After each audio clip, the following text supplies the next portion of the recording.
ഒരപ്പൻ വഴിപിഴച്ചു പോയാൽ സത്യത്തിൽ ബുദ്ധിമുട്ടിൽ വരുന്നത് ആ വീട്ടിലെ മക്കൾക്കാണ്. നല്ല രീതിയിൽ പഠിച്ചുകൊണ്ടിരുന്ന വിദ്യാർത്ഥികൾ, നല്ല രീതിയിൽ നിലയും വിലയും ഉണ്ട് എന്ന് സമൂഹത്തിൽ കരുതിയിരുന്ന വിദ്യാർത്ഥികൾ, സമൂഹത്തിൽ നല്ലപോലെ ഇടപഴകിയിരുന്ന അച്ഛനും അമ്മയും, ഈ അച്ഛനും അമ്മയും തന്റെ മുന്നിൽ കള്ളന്മാരായി തന്റെ മുന്നിലിട്ട് തന്നെ പോലീസ് വിലങ്ങ് വെച്ച് കൊണ്ടുപോകുന്ന നിമിഷം ഒരു കുരുന്നുകൾക്കും സഹിക്കാനാകുന്നതല്ല. ഇതേ മാനസികാവസ്ഥയിലൂടെ കടന്നു പോവുകയാണ് റിജോയുടെ കുടുംബത്തിലെ മൂത്ത മകനും ഇളയ മകളും. ഇനി നാട്ടിലേക്ക് വരുന്നേ ഇല്ല എന്ന് പറഞ്ഞ ഭാര്യയും. തന്നെ പേടിച്ചാണല്ലോ ഇത്രയും രൂപ ബാങ്കിൽ നിന്ന് മോഷ്ടിച്ചത്, അതുകൊണ്ട് ഇനി താൻ നാട്ടിലേക്കേ ഇല്ല എന്ന മാനസികാവസ്ഥയിൽ എത്തി നിൽക്കുകയാണ് റിജോയുടെ ഭാര്യ. റിജോ ചെയ്തതിനെ കുറിച്ച് ആകെ പെട്ടുപോയത് ഭാര്യയും മക്കളും തന്നെയാണ്.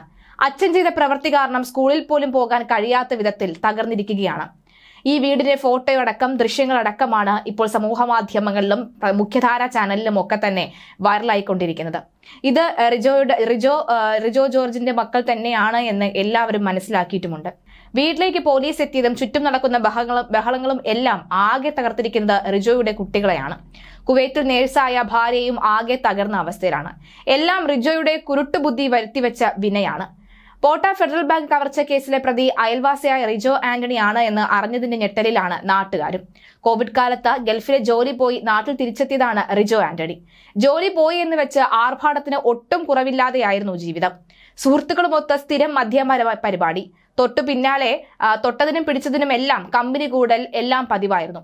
ഗൾഫിൽ നഴ്സായ ഭാര്യയുടെ ചിലവിലായിരുന്നു ഈ ആർഭാടങ്ങളൊക്കെ. നാട്ടുകാർക്കും വീട്ടുകാർക്കും എല്ലാം അതറിയാം. എന്നാൽ കുവൈറ്റിലുള്ള ഭാര്യ ഇതേക്കുറിച്ചൊന്നും അറിഞ്ഞിരുന്നില്ല. ഭാര്യ അയക്കുന്ന പണത്തിന്റെ 4 ഇരട്ടിയെങ്കിലും കടമെടുത്തും ചിലവാക്കി റിജോ. മറ്റുള്ളവർ കടം കൊടുക്കുന്നതും ഈ റിജോയെ കണ്ടല്ല, കുടുംബത്തിന് വേണ്ടി എല്ലുമുറിയെ പണിയെടുക്കുന്ന ഭാര്യയെ കണ്ടാണ്. ഗൾഫിൽ നിന്നും അവർ മുടങ്ങാതെ പണം അയക്കുന്നതിന്റെ ധൈര്യത്തിലായിരുന്നു. അതുകൊണ്ട് തന്നെ അവർ നാട്ടിലെത്തുമ്പോൾ ഈ കടമെല്ലാം വീട്ടുമെന്നും പലരും പ്രതീക്ഷിച്ചിരുന്നു. വരുന്ന ഏപ്രിലിൽ അവർ അവധിക്ക് എത്താനിരിക്കെ അതിനു മുൻപേ കടമെല്ലാം തീർക്കാൻ റിജോ വഴിതേടിയത് ഈ പേടിയിലാണ്. ഏതാണ്ട് 49 ലക്ഷം കടമുണ്ട് എന്നാണ് ഏറ്റവും ഒടുവിൽ പോലീസിനോട് പറഞ്ഞിരിക്കുന്നത്. ഈ കടം വാങ്ങി ചിലവഴിച്ച തുകയ്ക്കൊന്നും ഭാര്യയോട് കണക്ക് പറയാൻ കഴിയുന്ന സാഹചര്യവുമല്ല. അതിലും എളുപ്പം കവർച്ചയാണ് എന്ന് റിജോ കണക്കുകൂട്ടി. അതാണ് ഒടുവിൽ ഈ അവസ്ഥയിലേക്ക് എത്തിച്ചിരിക്കുന്നത്. പോലീസ് വിളിപ്പിച്ചതല്ലാതെ ഈ സാഹചര്യത്തിൽ നാട്ടിൽ വരാനും അവർ തയ്യാറായിട്ടില്ല എന്നാണ് സൂചനകൾ. ഭർത്താവിന്റെ അതിബുദ്ധി കാരണമുണ്ടായ മാനക്കേടിലാണ് അവർ. അതേസമയം നാട്ടിൽ ഭർത്താവിനെ ആശ്രയിച്ചു കഴിഞ്ഞിരുന്ന മക്കളുടെ കാര്യത്തിന് ആശങ്കയുണ്ട്. സ്കൂളിൽ പോകാൻ പോലും കഴിയാത്ത അവസ്ഥയിലാണ് അവർ. 2.5 വർഷം മുൻപാണ് റിജോ എന്റെ വാർഡിൽ വന്ന് താമസിക്കാൻ തുടങ്ങിയത്. എപ്പോഴും ജോളിയായിട്ട് നടക്കുന്ന ഒരു മനുഷ്യനാണ്. കുഴപ്പമുള്ള വ്യക്തിയെ അല്ലായിരുന്നു. റിജോ വിദേശത്തായിരുന്നു. കോവിഡ് സമയത്താണ് നാട്ടിലേക്ക് വന്നത്. എല്ലാവരുമായും കമ്പനിയായി പോകുന്നയാളാണ്. എന്തെങ്കിലും പരിപാടി വന്നാൽ ആദ്യ അവസാനം വരെ റിജോ ഉണ്ടാകും. അത്രമാത്രം സഹകരണമുള്ള മനുഷ്യനാണ്. പള്ളിപ്പെരുന്നാൾ വന്നാലും ആഘോഷങ്ങളുടെ മുൻപന്തിയിൽ ഉണ്ടാകും. ആരെ എപ്പോൾ കണ്ടാലും ചിരിച്ചുകൊണ്ടേ സംസാരിക്കുകയുള്ളൂ. എന്റെ വീടിന്റെ അടുത്തതാണ് റിജോ താമസിക്കുന്നത്. 200 മീറ്റർ മാത്രമാണ് ഞങ്ങളുടെ വീട്ടിൽ തമ്മിലുള്ള അകലം. വാർഡ് കൗൺസിലർ ജിജി ജോൺസൺ പറഞ്ഞത് ഒരു ഞെട്ടലോട് കൂടി തന്നെയാണ്. സത്യത്തിൽ നമ്മൾ ഓർക്കേണ്ടത് ഈ റിജോയുടെ ഭാര്യ പേടിയല്ല, റിജോയുടെ കയ്യിലിരിപ്പ് കൊണ്ട് വരുത്തിവെച്ച വിലയാണ് ഇതൊക്കെ. ഇനി ആ ഭാവി റിജോയ്ക്ക് ഒരു പക്ഷേ ഭാര്യയെ പേടിക്കാതെ ആ ജയിലിനകത്ത് കഴിഞ്ഞുകൂടാം. പക്ഷേ ഇനി ഈ ബാങ്കിൽ നിന്ന് മോഷ്ടിച്ച പണം കൊണ്ട് റിജോ സ്വന്തം കിടപ്പുമുറിയിലുള്ള അലമാരയിലാണ് വെച്ചിരുന്നത്. ഇവിടേക്കും തെളിവെടുപ്പിനായി പോലീസ് സംഘം റിജോയുമായി എത്തും. അപ്പോൾ സത്യത്തിൽ റിജോയെ അടിച്ചിറക്കാൻ വേണ്ടി കാത്തിരിക്കുകയാണ് മക്കൾ. കാരണം ഇല്ലെങ്കിൽ ഇല്ല എന്നേ ഉള്ളൂ. ഇത്രയും നാണക്കേട് വരുത്തി വെച്ചതിന് സ്വന്തം അപ്പനെ പ്രാഗി കൊല്ലുക തന്നെയാണ് മക്കൾ. കാരണം ആ അവസ്ഥയിലേക്ക് എത്തിയിരിക്കുകയാണ് ആ മക്കൾ രണ്ടുപേരും. മകനും മകളുമാണ്. നന്നായി പഠിക്കുകയും നല്ല വിദ്യാഭ്യാസം നേടുകയും മിടുമിടുക്കരായിട്ടുള്ള 2 മക്കൾ സ്കൂളിൽ മറ്റുള്ളവരുടെ മുന്നിൽ തല താഴ്ത്തി നിൽക്കേണ്ട ഒരു അവസ്ഥയിലേക്ക് വരുന്നു. സത്യത്തിൽ ആ മക്കൾ ഒന്നും ചെയ്തിട്ടില്ല. സമൂഹം ഇന്ന് അവരോടൊപ്പമുണ്ട്. അവരെ നമുക്ക് മാറി നിർത്തേണ്ട ഒരാവശ്യവുമില്ല. കളിയാക്കലിന്റെ ആവശ്യവും ഒന്നും തന്നെ ഇല്ല. അവരെ നമുക്ക് ആ കണ്ണുകൊണ്ട് കാണേണ്ട ആവശ്യവുമില്ല.